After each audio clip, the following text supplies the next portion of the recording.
Televisión Manabita presenta TV Noticias al cierre.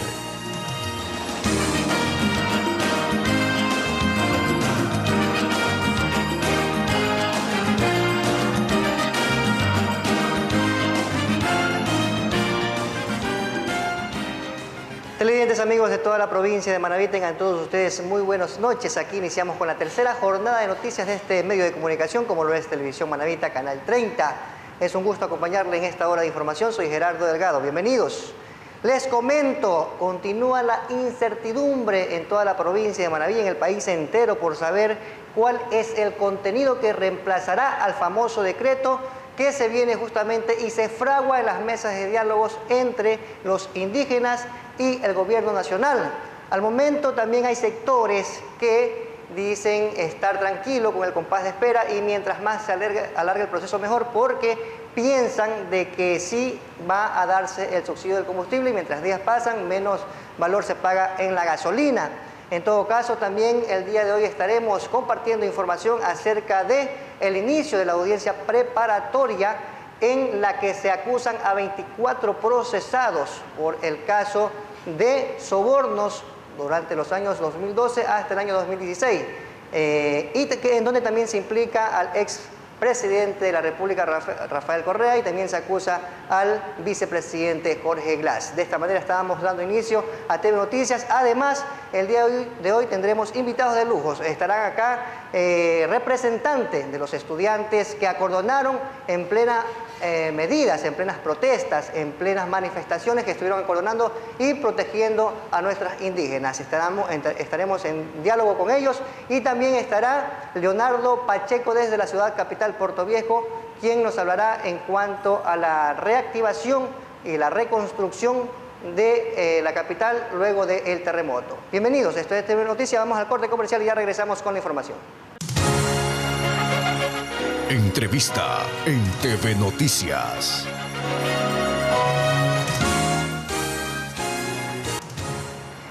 Continuamos con más información, amigos televidentes de toda la provincia de Manabí, en nuestro bloque de entrevista. Desde los estudios centrales de Manta nos acompaña 3 estudiantes. Ellos participaron de las manifestaciones en la ciudad capital. Se trata de Lisbeth Reina, Joel Cedeño, Joel Fernández y Robert Cedeño. Bienvenidos, buenas noches. Gracias, buenas noches. Cuénteme en torno a esta valentía que tuvieron ustedes de ir hasta la ciudad capital y no tanto a manifestarse, sino que también a proteger a nuestros indígenas, porque entiendo yo que ustedes salieron en televisión nacional y formaron parte de ese cordón de estudiantes que protegían justamente a los manifestantes, sobre todo para que la policía no ocasione mayores daños.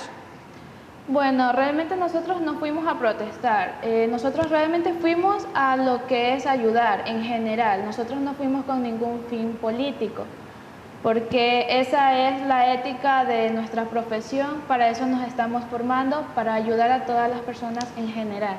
¿Y qué les motivó a ustedes a formar ese cordón? Bueno, nos motivó ver que nuestros hermanos indígenas, que todas las personas que estaban allá estaban sufriendo, heridos, y no había atención médica para todos, ya que eran demasiadas personas. Perfecto, y cuéntenme ustedes, dentro de la ayuda que ustedes ofrecieron y el equipo que formaron acá en Manabí, porque entiendo yo que no fueron solos, sino que también les acompañaron estudiantes de otras unidades educativas o de otros centros de estudios de educación superior. Sí, ya, te comento. Fuimos exactamente 9 estudiantes de la Facultad de Medicina, una de enfermería, una psicóloga y 2 estudiantes de medicina en la Facultad de Medicina de la UTM. ¿Ya? Entonces, nosotros, tomando en cuenta lo que está pasando en el país, quisimos formar una comisión de estudiantes que fuera para allá a ayudar. Entonces, esto se hizo de la noche a la mañana. En pocas horas contratamos buses, una furgoneta para poder ir, porque incluso ciertas personas que nos dijeron que nos iban a llevar no pudieron por el temor. Entonces, un chofer de una buseta se atrevió a ir. Fuimos, llegamos a la capital, donde nos reunimos con Joyce Soto, que fue la líder de la Comisión Iberoamericana de Derechos Humanos, que nos acogió directamente para formar las brigadas allá, ¿no? Allá consta que formamos brigadas de paramédicos, estudiantes de medicina, enfermería, médicos de diferentes partes del Ecuador. Es decir, ustedes también tenían justamente ese respaldo de los organismos internacionales, como usted bien lo menciona. Sí, nosotros como Lolía fuimos respaldados por la Comisión Iberoamericana de Derechos Humanos. Entonces teníamos cualquier tema legal, ellos eran quienes intercedían por nosotros en ese sentido. Listo, ¿y no tuvieron mayor contratiempo quizás con los uniformados, con la Policía Nacional, al momento justamente de repeler las manifestaciones? Sí, te comento que sí, porque hubieron momentos en que los policías militares no respetaban al personal médico. Hubieron momentos en que iban a atender y tiraban bombas lacrimógenas y perdigones para que no atendiéramos a los heridos. Entonces nos tocaba respirar hondo, coger al paciente, sacarlo corriendo a un lugar fresco, porque el gas lacrimógeno en todo ese lugar era insoportable. Lisbeth, usted siendo mujer, ¿no quizás sintió un poco de temor, un poco de desprotección, por decirlo así, por no encontrar el término, en esos momentos duros? Porque son imágenes crudas que nosotros pudimos observar y en vivo a través de las diferentes redes sociales, en donde no se sabía justamente quién era quién por todo el humo que se veía, por todo el gas lacrimógeno que se veía en plenas manifestaciones. Claro, todos tuvimos mucho miedo porque incluso hubieron situaciones de las que pensamos no salir adelante.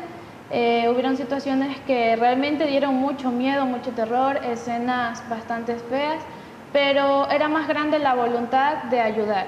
Así que eso sobrepasaba todo miedo. ¿Cuántos días, Lisbeth, estuvieron ustedes allá en la ciudad capital? ¿Desde cuándo hicieron acto de presencia? Ya.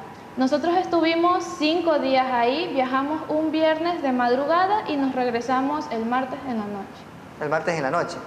Llegamos aquí el día de ayer a las 7 de la mañana. Sí. Ah, recién el día de ayer. El día de ayer. Claro, Sí. porque aparte de cuando ya terminó todo, se hizo la derroga del decreto, pues decidimos las donaciones que sobraron, mandarlas a sitios estratégicos que faltaban donaciones como escuelitas y partes así.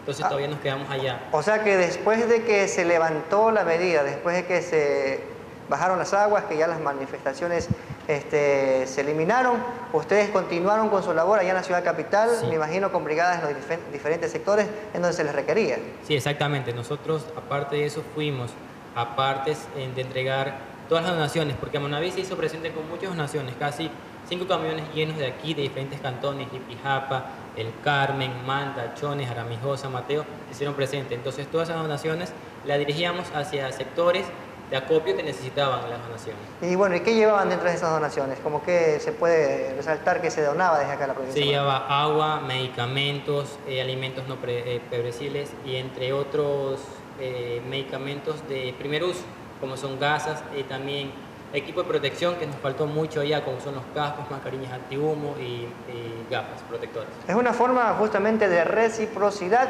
con nuestros hermanos de la ciudad capital y también con los grupos que bajaron hasta la ciudad capital desde el páramo, como lo son los grupos indígenas del Ecuador, porque hacia nuestra ciudad, hace años atrás, en el 2016, cuando ocurrió el trágico terremoto, también recibimos todo tipo de ayuda y también de distintas ciudades del país. Entonces, esto es una manera de retribuir a quienes algún día también nos dieron la mano, ¿verdad? Sí, exactamente. Nosotros principalmente en eso pensamos, porque había que dar la mano. Entonces, nosotros teníamos que ser recíprocos por la ayuda que tuvimos el 16 de abril del terremoto. Entonces, todo fue por ayuda inmunitaria. Entonces, nosotros como médicos, enfermeros y psicólogos hacemos un juramento de ayuda inmunitaria y entonces ahí estuvimos en ese momento. ¿Cuántos en total era su grupo? Éramos total, éramos 13 estudiantes, medicina, De acá de enfermería y Manaví. psicología. Sí, exactamente. Pero ¿y de Manaví. la agrupación que formaron Ya, en casi conjunto? eran 300 brigadistas de diferentes partes del mundo, incluidos 3 topos de Guaranda que trabajaron como rescatistas en la parte de México y Bien. aquí en Ecuador. Ah, participaron también Sí. los topos de México, también estuvieron No, son ahí. de Guaranda, pero trabajaron en México. Ah, trabajaron en México, Sí. así fue la cosa. Sí.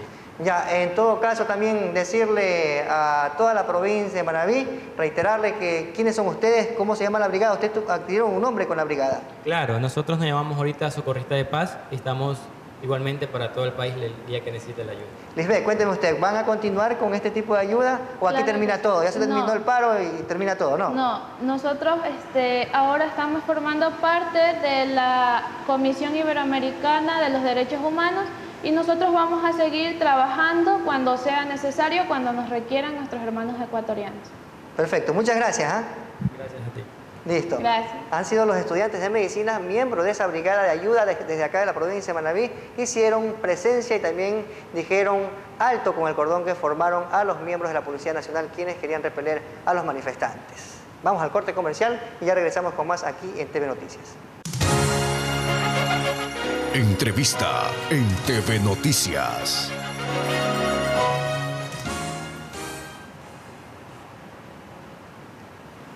Avanzamos con más amigos televidentes de toda la provincia de Manabí. Les recordamos, esto es TV Noticias, edición al cierre. Nos acompaña desde la ciudad capital Leandro Briones. Él es el presidente de la Cámara de Construcción de Portoviejo. Bienvenido, buenas noches. Viejo, para allá. Cuénteme, luego de ya 3 años justamente que han pasado de la tragedia del 16A que azotó a varias ciudades de la provincia, sobre todo a Portoviejo, Manta, Pedernales, Canoa, ¿cómo está la ciudad capital en cuanto a la reconstrucción? Ustedes que manejan muy bien ese tema. A ver, el tema de reconstrucción habría que enfocar, depende de la óptica con que se lo mire. Efectivamente, de acuerdo a la información que ha entregado la Secretaría de Reconstrucción, en Portoviejo se han hecho inversiones por encima de los 320 millones de dólares. En la ciudad de Manta se han hecho, de acuerdo a la información de la Secretaría de Gestión de Riesgos, por encima de los 365 millones de dólares. Obviamente, no necesariamente estas obras las vemos los ciudadanos que entendimos de que la ley de reconstrucción iba enfocada principalmente a la reactivación económica y a la construcción y reconstrucción de las áreas que fueron afectadas. Y obviamente esto en el área también de vivienda, entiéndase así. La ley de la solidaridad en este caso no cumplió con su cometido y los encargados en su debido momento de la Secretaría de Reconstrucción utilizaron los dineros de la solidaridad en obras que no fueron directamente en beneficio a quienes fueron golpeados inmediatamente o directamente por el terremoto del 16 de abril. Hoy vemos que la Secretaría de Reconstrucción está haciendo otro tipo de análisis, tratando de que las obras que se determinen de los dineros que están tanto del Banco de China como el Banco de Inversiones de Europa vayan dirigidos directamente a la ciudadanía que está afectada y obviamente en obras que tengan una mayor cobertura directa de atención, en este caso entiéndase hospitales o obras que van directamente a la ciudadanía. Caramba, en el tema de reconstrucción, en el caso puntual de Portoviejo, estamos haciendo y recopilando información de las instituciones públicas que fueron afectados sus edificios, pues necesitamos saber en qué punto está y cuál es la determinación del Estado central para la recuperación de estas áreas públicas. En este caso, entiéndase el edificio administrativo del hospital, el edificio administrativo del Seguro Social aquí en Portoviejo.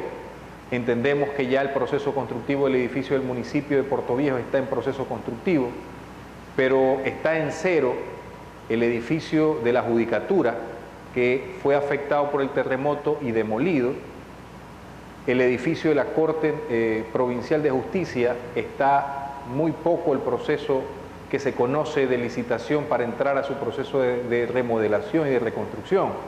Entonces, esta clase de consultas son las que debemos, a partir de ahora, generar hacia las autoridades competentes para conocer cuál es el cronograma de inversiones en relación a estos edificios públicos que fueron afectados y que hoy la ciudadanía necesita, en primera instancia, que se reconstruyan.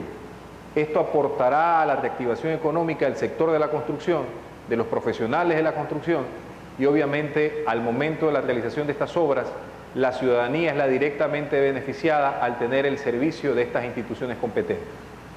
Oiga, y es que luego de 3 años y medio, la ciudadanía ya se comienza a preguntar a dónde se fue tanto dinero.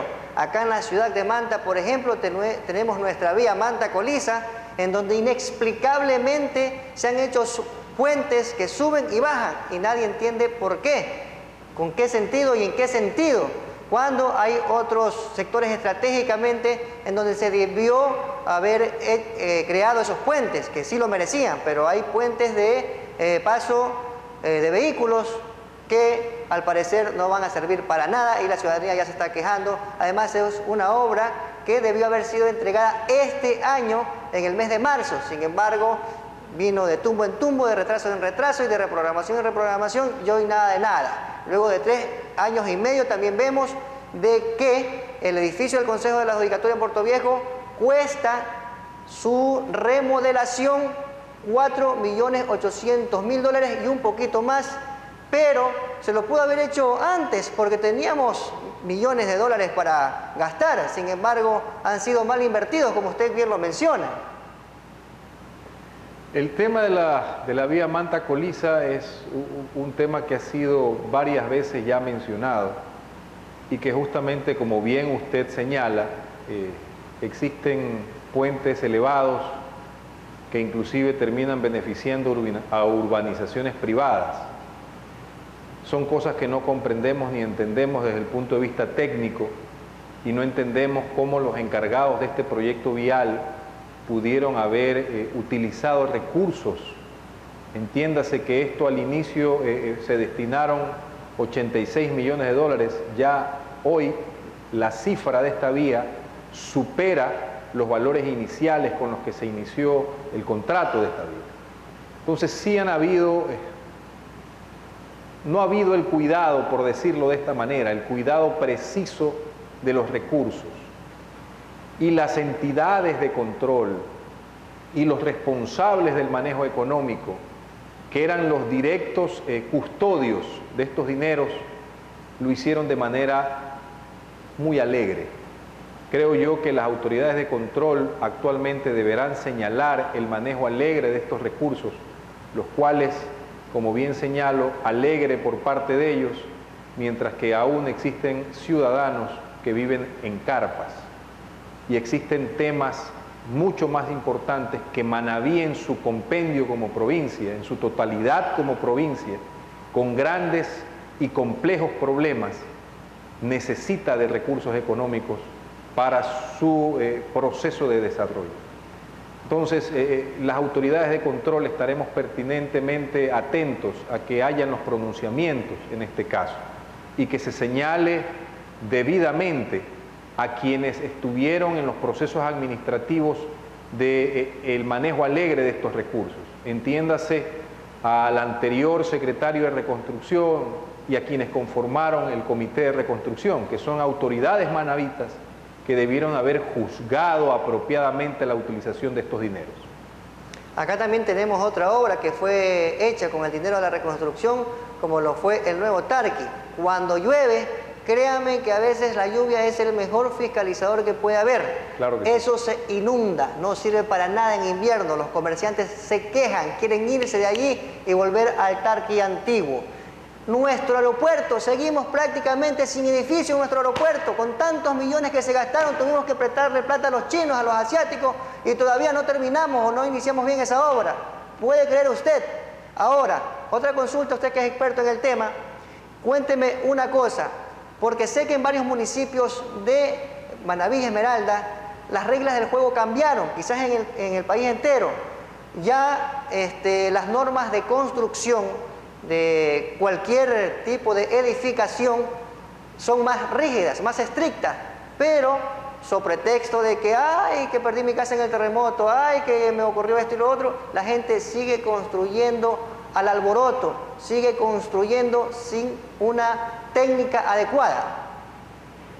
A ver, la normativa de la construcción verdaderamente no ha cambiado. La normativa de la construcción, entiéndase, todo proviene desde el mismo análisis constructivo y las normativas del ACI, que son las siglas del Instituto Americano del Concreto. Lo que ha ocurrido luego del terremoto fue de que se notó de que los municipios entregaron, y voy a utilizar nuevamente este término, de manera muy alegre, los permisos de construcción. Más bien luego de la experiencia del 16 de abril, los municipios en su mayoría, pusieron mucho más cuidado o más rígida el proceso de aprobación de construcción de vivienda. Y está muy bien por parte de los municipios. Esperamos que la cadena de custodia de estos procesos constructivos no solamente termine en la revisión y aprobación de los planos por parte de las entidades públicas, sino que los comisarios y los que vigilan el proceso constructivo observen que se dé cumplimiento a la estrictez que se hizo al momento de la aprobación de dichos planos. Y también hay que pedir aquí entendimiento a la ciudadanía. Lo que nos ocurrió en el 16 de abril, entiéndase, va a volverse a repetir, posiblemente en 15 años, posiblemente en 50 años o posiblemente en 10 años. No lo sabemos, ni tenemos el mecanismo para adivinarlo de manera precisa. Por ello, a la ciudadanía hay que solicitárselo. Yo sé que el proceso constructivo que sea sismo resistente es mucho más costoso que los métodos de construcción habituales que teníamos o que llevábamos anteriormente de manera irresponsable. Hoy por hoy debemos entender que construir una vivienda es para cuidar a nuestra familia y que generar un proyecto habitacional con calidad sismo resistente es para efectivamente proteger y cuidar a nuestra esposa, a nuestros hijos, a nuestros padres. Por ello, la primera responsabilidad, más allá del trabajo que la ley le exige a las entidades de control, es la responsabilidad del ciudadano que con sentido común se preocupa de salvaguardar la vida de los suyos.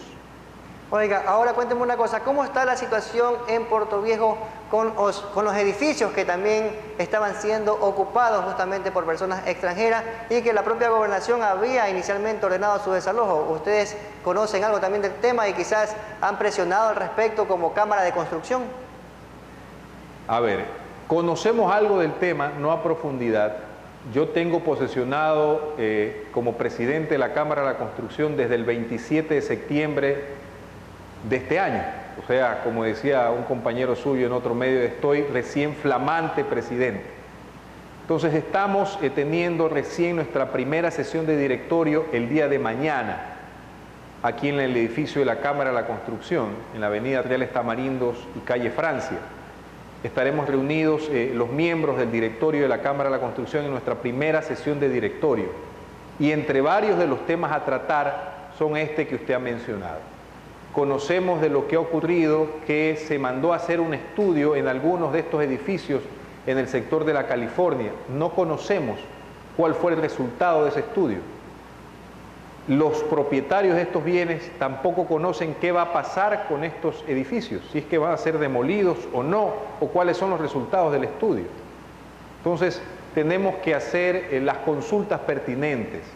Sabemos de que existen ciudadanos extranjeros viviendo, alquilando en estos departamentos a muy bajo costo.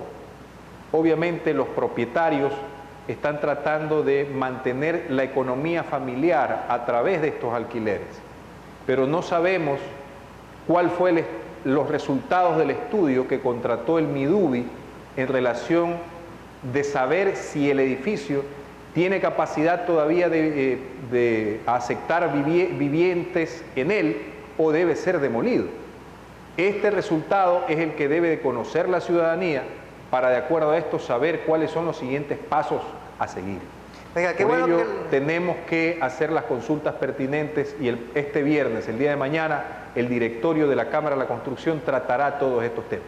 Yo felicito justamente a la Cámara de Construcción que se empodere de temas como este para que se puedan hacer sugerencias futuras quizás a nuestras autoridades, porque ya era hora también de que alguien toque con fuerza esos temas, porque la ciudadanía también de manera irresponsable, sin esperar resultado alguno, de estudio técnico alguno, se ubicó en esos edificios. Entonces había incluso dinero de por medio porque ellos arrendaban a un bajísimo costo. Por ser extranjeros no tenían dónde y cómo ubicarse acá en el Ecuador porque son migrantes. Sin embargo, había irresponsabilidad de parte y parte, pero lo que se trata de cuidar y preservar algo que usted mencionó, que es más costoso que los materiales de construcción para hacer una edificación antisísmica, que es la vida misma. Correcto. Hay que precautelar a nuestros seres queridos y hay que precautelar la vida. Y más allá del cuidado de las instituciones, repito, es el sentido común de los ciudadanos. Perfecto. Finalmente, ¿puede indicarme usted, como nuevo presidente justamente de este importante gremio para la provincia y para la ciudad capital Portoviejo, cuál va a ser la propuesta y el accionar justamente en esta nueva etapa para su persona? Algo que vengo mencionando en algunas otras entrevistas. Todos sentimos por igual, profesionales, no profesionales, gente del sector del transporte, trabajadores, mano de obra local, sentimos de que en Manabí existe una recesión económica, tal vez igual o peor que la que existe en el resto del Ecuador. La única manera de que podamos sobrellevar esta crisis económica es siendo copartícipes de los procesos de desarrollo que puedan llevar adelante nuestras propias instituciones públicas, que hoy la institución pública, entiéndase, municipios, consejo provincial, son las primeras que generan las posibilidades de trabajo, tanto a profesionales como a no profesionales. Y tanto hay que entenderse que la construcción es el dínamo de la economía, porque proyecta o permite a tanto los profesionales de manera directa como a todos los negocios que giran alrededor de la construcción, venta de materiales de construcción, transporte, entiéndase volquetas, etcétera, etcétera, etcétera. Frente a esto, nosotros la primera exigencia es que debemos hoy por hoy defender la premisa máxima para los manavitas en estos momentos de crisis. Manabí debe ser reconstruido, debe ser potenciado desde Manabí y por los manavitas. Esa va a ser la característica que vamos a proyectar en estos años desde la Cámara de la Construcción, defendiendo la mano de obra local, que se respeten los espacios de los profesionales locales. Quienes trabajan y producen aquí, consumen y gastan aquí. Compran en la tienda de los barrios, en la tienda de las esquinas, permiten que haya nuevamente circulante en las ciudades. Por ende, el hecho de querer sacar a Manabí de la recesión económica depende del trabajo mancomunado que logremos los gremios, los colegios de profesionales, junto a la empresa privada con las instituciones públicas de desarrollo. Frente a ese va a ser nuestra exigencia y nuestro reclamo, defender la mano de obra local. Listo, muchas gracias. Gracias a usted, muy buenas noches. Ha sido Leandro Briones, presidente de la Cámara de Construcción de Portoviejo. Vamos al corte comercial y ya regresamos con más aquí en TV Noticias.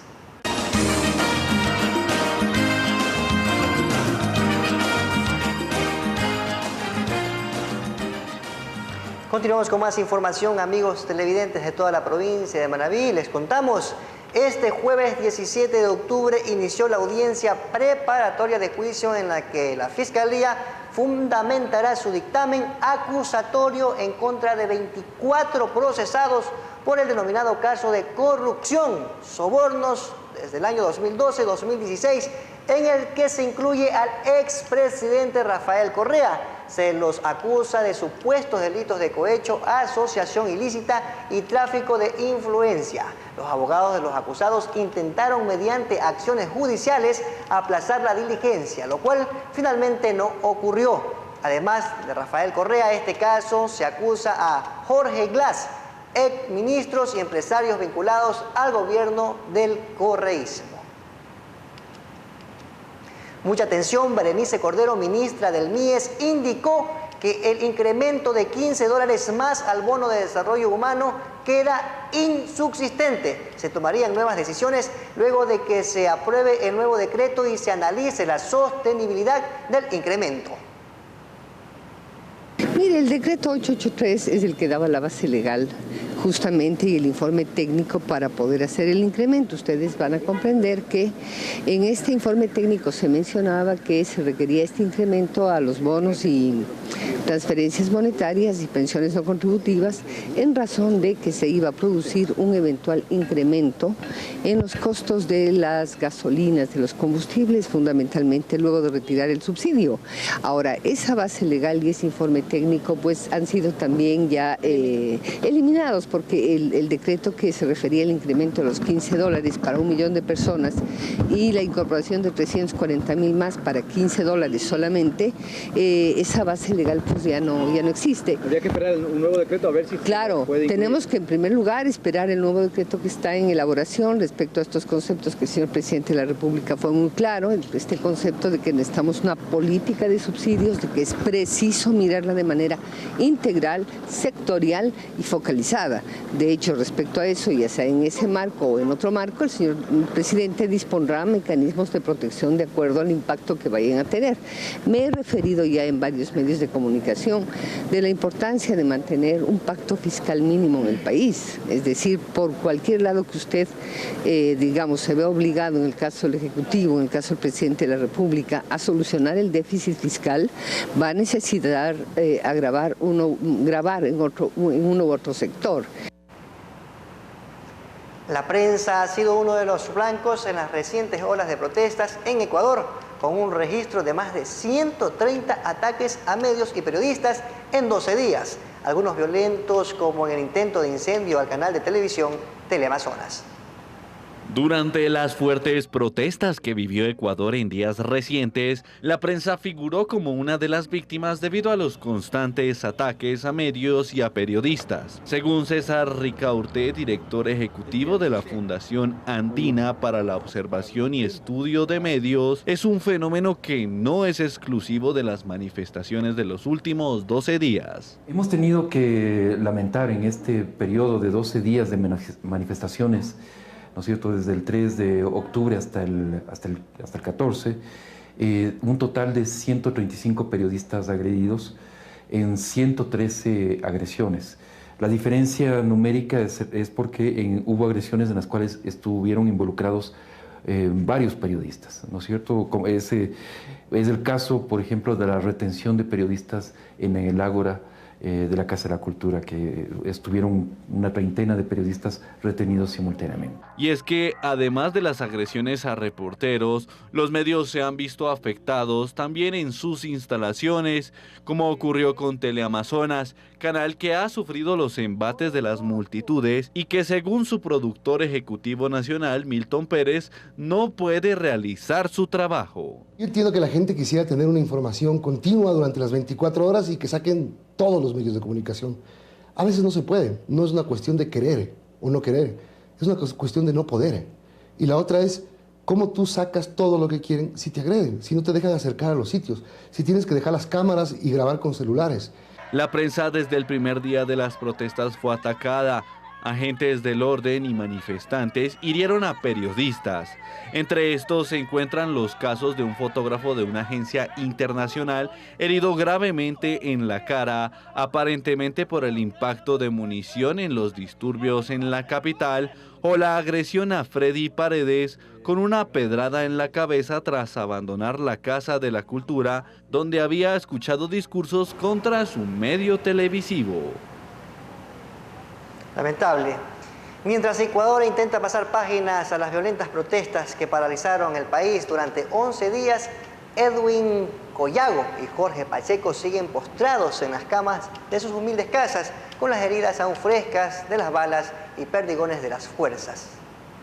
Mientras Ecuador intenta pasar la página a las violentas protestas que paralizaron el país durante 11 días, Edwin Collago y Jorge Pacheco siguen postrados en las camas de sus humildes viviendas, con las heridas aún frescas de las balas y perdigones de las Fuerzas Armadas. Tenemos evidencias para poder mostrarle al mundo entero que no es que ellos no usaron esas armas letales, pero por las cuales ellos lo único que quieren es desmentir hacer quedar en mal al pueblo, que el pueblo fue como dijo, fuimos vandalismo. Aunque en foros internacionales el gobierno ha insistido en que las protestas fueron respondidas con armas no letales como gases lacrimógenos, las lesiones de estos dos jóvenes indígenas apuntan a que la represión también fue acompañada en algunos episodios de plomo, con serio riesgo para la vida de los civiles. Tanto Collago, de 23 años, como Pacheco, de 17, son parte de los más de 1.300 heridos, además de 8 muertos, que dejaron las masivas manifestaciones a lo largo de todo el país contra la decisión del gobierno de eliminar los subsidios a los combustibles. Collago tendrá que esperar unos 3 meses para volver a caminar por culpa de una bala que le perforó el muslo derecho, y Pacheco se ha resignado a quedarse sin visión en su ojo izquierdo, blanco de un perdigonazo que lo dejó en tinieblas. Los dos jóvenes fueron alcanzados por proyectiles en un duro enfrentamiento con las Fuerzas Armadas que se prolongó durante horas en Cangagua, una aldea rural del municipio de Cayambe en los Andes ecuatorianos. Los dos jóvenes fueron alcanzados por proyectiles en un duro enfrentamiento con las Fuerzas Armadas que se prolongó durante horas en Cangagua, una aldea rural del municipio de Cayambe en los Andes ecuatorianos. La revuelta sucedió el 4 de octubre en el segundo día de protestas que luego se replicaron a nivel nacional hasta alcanzar crudos momentos de violencia en Quito, donde se concentraron más de 10.000 indígenas para presionar al Ejecutivo hasta que se derogase el polémico decreto. Terrible.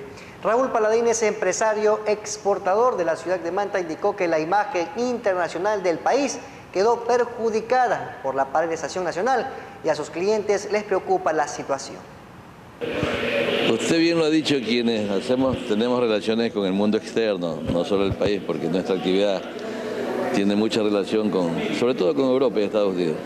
Realmente quienes nos llaman, nuestros clientes, ven con alta preocupación cómo un país democrático, un país aparentemente ordenado, con principios y valores, constituido mediante leyes y normas, un grupo de personas muy respetables, desde luego pueden ser, someten al presidente de la República y lo ponen ante la faz del mundo a una especie, como dicen ellos, prácticamente lo someten a una justicia indígena.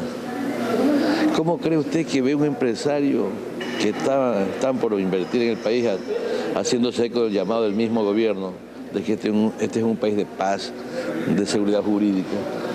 Cuando ve todo el mundo que al presidente de la República lo someten de una forma, digo, humillante, al menos yo lo vi así, porque es nuestro presidente, ¿verdad? ¿Cómo podemos nosotros pedir que la gente venga a este país? Si al presidente de la República, una minoría, por muy respetable que sea, lo someten a una justicia indígena y lo hacen claudicar de algo que ya estaba, creo, aceptado por gran parte de los ecuatorianos. Es decir, que todo esto le pasaría factura al país en tema comercio. Desde luego, no solo en comercio, en todo, en respeto, en todo, en todo. Seguridad jurídica, lo que es la majestad del poder. O sea, usted en su casa o cualquier ámbito de poder que haya, el poder es para ejercerlo, desde luego con las normas. Aquí el poder fue pisoteado, pues, la majestad del poder. Ver un presidente timorato ante tantas cámaras, acosado. Entonces no, esto no puede pasar.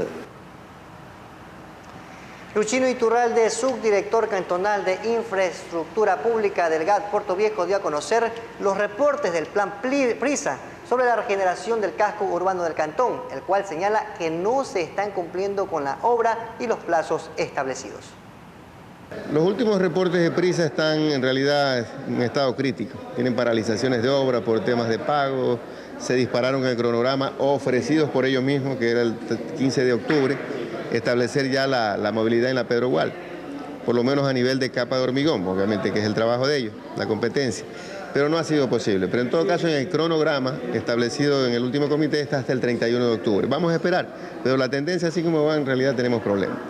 Ustedes ya conocen la realidad, la municipalidad no es contratista, no es fiscalizadora, no es administrador del contrato, solamente somos dueños de casa. Y como tales vamos a realizar las gestiones para reactivar nuevamente el comité de alto nivel, con el gobernador, el alcalde y todos los actores de la parte de contratación, fiscalización y administración del proyecto, para prender otra vez las alertas. O sea, es un tema complicado, un tema negativo para la ciudad. Está próximo a la estación invernal Entonces vamos a hacer las diligencias del caso para activar lo más pronto posible este comité, volver a rearmar los equipos de trabajo porque me cuentan que tienen problemas también de personal, problemas económicos, de tipo logístico. Todos los componentes de su presupuesto están muy mal. Entonces vamos a hacer esas diligencias para reactivar el comité y tomar las acciones del caso. Puerto Vial ya tiene listo su plan de movilidad para este viernes mientras se realiza el desfile en honor a los 199 años de independencia política de Puerto Viejo. El control operativo de tránsito inicia a las 6 horas, mientras que la concentración de participantes será desde las 7 horas sobre la avenida Universitaria, desde la Policía Nacional hasta la calle Atanasio Santos. El desfile inicia desde las 9 horas sobre la avenida Universitaria, justamente, reiteramos, desde la calle Atanasio Santos hasta la avenida Paulo Emilio Macías. Toda la avenida Universitaria, así como sus contraversales, quedan cerradas a tránsito vehicular. Las vías alternas de circulación son la avenida Reales Tamarindo, avenida Manabí, calle 5 de Junio, calle Ricaurte y calle Chile. Una vez que el desfile avance, las calles serán abiertas al tránsito vehicular de forma progresiva. Los representantes de Puerto Vial anunciaron que contarán con 40 agentes civiles de tránsito destinados a este evento cívico. El prefecto de Manabí y el alcalde de Jaramijó oficializaron el compromiso para la ampliación de la vía Manta-Jaramijó. Gracias a las gestiones y liderazgo del alcalde del cantón Jaramijó, Simetrio Calderón, un sueño anhelado por muchos años de los jaramijenses, por fin será realidad. Es que en poco tiempo se comenzarán los trabajos para la ampliación y reconstrucción de la vía Manta-Jaramijó. Bueno, es un convenio de cooperación interinstitucional para gestión concurrente de competencias, principalmente en vialidad, en fomento productivo, que incluye el sector turístico, en lo social, en la atención a los grupos prioritarios, también para hablar de todo lo que tiene que ver con el ambiente. Y este también es la puerta que se abre hoy para un convenio específico que ya hemos dado nuestra palabra de honor al señor alcalde para apoyar en una importante vía de conexión entre los cantones de Manta y Jaramijó, de aproximadamente 5 kilómetros, la vía principal que une estos dos hermanos cantones manavitas, que va a ser una vía de integración productiva. El burgomaestre, con un agradecimiento y estrechón de manos, agradeció al prefecto de Manabí, Leonardo Orlando, por el apoyo brindado. Siempre para mí fue un sueño, de verdad, de que comenzamos la campaña, no solamente en la primera campaña, en esta campaña, sino la primera campaña. Mi sueño es trabajar y luchar, conseguir esa carretera Manta-Jaramijó doble vía, alumbrada, arborizada, que siempre lo hablaba en la campaña y se está haciendo una realidad y creo que lo vamos a hacer. Gracias al prefecto, que es una gran persona, que está trabajando, como dice Equidad, para todos los 22 cantones, en beneficio de nuestro cantón Jaramijó, que sabes muy bien que va a estar el aeropuerto, va a funcionar, entonces necesitamos el acceso que es importante para nuestro cantón. Desde Jaramijó, provincia de Manabí, Filemón Macías, Televisión Manabita. Un ahorro de poco más de $30.000 mensuales logra la Dirección Distrital de Salud con el traslado de 6 oficinas en Puerto Viejo, según afirmó el titular de esta dependencia, Marcelo Daza. La Dirección Distrital de Salud de Puerto Viejo tiene nuevas oficinas. Desde esta semana funciona en la calle Eloy Alfaro y avenida Rocafuerte, en el mismo lugar donde hace mucho tiempo funcionó Solca. Luego el Instituto de Higiene Leopoldo Izquieta Pérez, más tarde el SNEN, y más recientemente el área de triaje del Hospital Verdi Ceballos. En realidad es una edificación regentada por el Ministerio de Salud y adyacente al hospital antes mencionado y también con la Coordinación Zonal de Salud. Marcelo Daza, director de este distrito, enfatiza que el ahorro es uno de los factores positivos de la nueva ubicación. Así es, el Ministerio de Salud Pública se ahorra $30.000 al año, que puede ser invertido en medicinas, en insumos, en mayor atención a la ciudadanía. Este es un trabajo en equipo liderado por nuestro coordinador zonal, el doctor Carlos Morales de Vicencio. El edificio es lo suficientemente amplio para dar cabida a aproximadamente 120 funcionarios y por supuesto una óptima atención al usuario. Algunos detalles se están implementando, No obstante, el sistema eléctrico e informático ya están listos. Esta es una edificación grande que nos da comodidades para atención al usuario. Tenemos las bodegas unificadas en la parte de abajo, el banco de vacunas, y tenemos todo el personal aquí, tenemos un auditorium para capacitaciones. Estamos muy contentos de podernos pasar acá. Se hicieron inversiones en pintura, en puntos de internet, en adecuaciones eléctricas, pero nos falta aún, pero ya es menos lo que necesitamos para poner totalmente a punto las instalaciones. Marcos Giler Mendoza, Televisión Manavita.